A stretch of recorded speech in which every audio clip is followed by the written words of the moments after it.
What if the budget version of a foldable phone actually beats the competition at a lower price? That's the surprise twist Samsung might be delivering with the upcoming Galaxy Z Flip 7 Fan Edition, just days before its official debut at the Galaxy Unpacked event on July 9th. While everyone's eyes have been on the Galaxy Z Fold 7 and the standard Flip 7, the more affordable Fan Edition model is quietly stealing the spotlight. A new Geekbench listing shows the device, coded as SMF761B, putting up some impressive performance numbers: a single-core score of 1,940 and a multi-core score of 6,136. These are not just good scores for a budget foldable. They're enough to place it above the already released Motorola Razr Plus 2025, which comes in with a single-core score of 1,896 and a much lower multi-core score of 4,814. That may not seem like a huge difference at first glance, but it really matters when the phone is handling more demanding tasks like multitasking, photo editing, or gaming. For regular things like browsing or chatting, they might feel similar, but once you open a few apps or start pushing the phone harder, the Galaxy Z Flip 7 Fan Edition could clearly come out on top.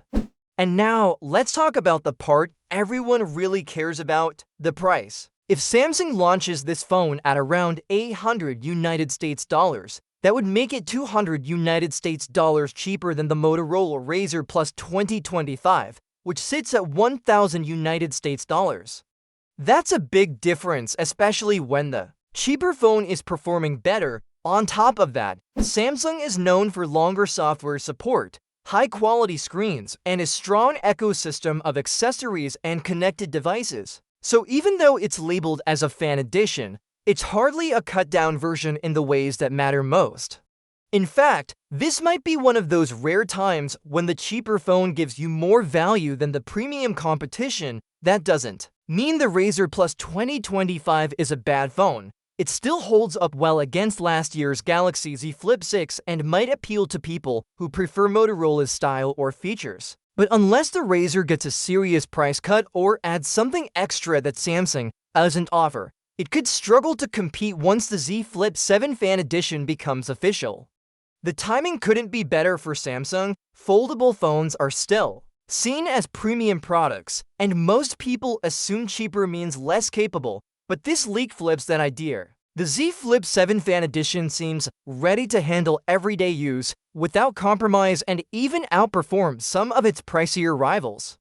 As we wait for the July 9th launch, one thing is becoming clearer: Samsung's strategy of offering multiple foldables at different price points might pay off in a big way. What if Samsung's next big battery upgrade turns out to be more hype than substance?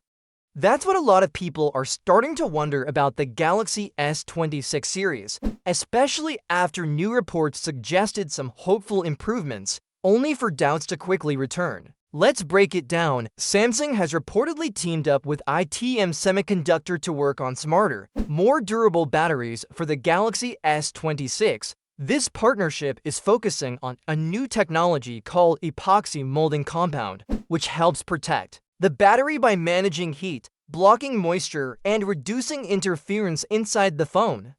These changes could help the battery last longer, especially during intense tasks like gaming or fast charging. It also allows Samsung to make the battery protection circuit smaller, creating more space inside the phone, which sounds promising if they actually use that space wisely. But that's where things get tricky. While this all sounds great, in theory, the report doesn't confirm that Samsung will increase the actual battery capacity. And that's where the disappointment begins. It's likely that the Galaxy S26 could end up with the same 3,900 mAh battery found in the Galaxy S25, just wrapped in some new protective tech.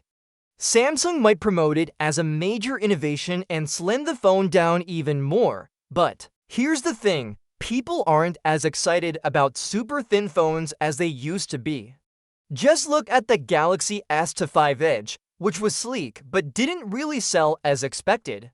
Instead of shrinking the battery to fit a slimmer body, Samsung should have gone in the other direction. The smarter move would be to increase the battery size and then use the new technology to make it last even longer. That would have given them a real edge over their competition. Other companies are already doing this. For example, OnePlus has started using silicon carbon batteries in phones like the OnePlus 13, packing a 6,000 mAh battery in a compact frame. And early rumors suggest the upcoming OnePlus 15 could push that even further to 7,000 mAh. That's the kind of bold step Samsung needs to take if it wants to stay ahead. Even the Galaxy S26 Ultra, which is supposed to be the best of Samsung's lineup, is rumored to stick with the same 5,000 mAh battery it's had since the Galaxy S20 Ultra back in 2020. Sure, 5,000 mAh is still solid, especially with more power-efficient chips and better software, but the fact that it hasn't changed in 6 years doesn't inspire much confidence.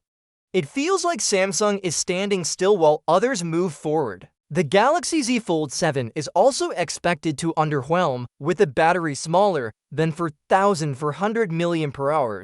Is Apple about to miss its chance with the first foldable iPhone? That question has been floating around more and more lately, and for good reason.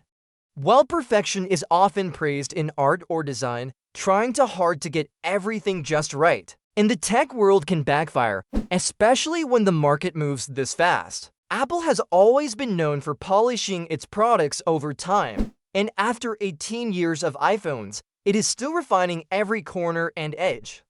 But when it comes to foldable phones, that perfectionist approach might be hurting more than helping. We are still waiting for the first foldable iPhone, while other brands like Samsung, Motorola, Huawei, and Google have already tried their luck.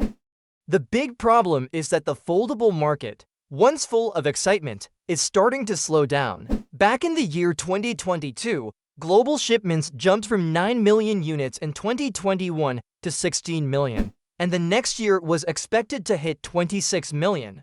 But instead, the number for 2023 only reached around 18 million units. Now, it is hard to even find solid figures for 2024, which makes it seem like the earlier predictions were way off. Reports already suggest that 2025 might bring a decline in demand for foldables. That is not the future companies like Samsung or Huawei had in mind.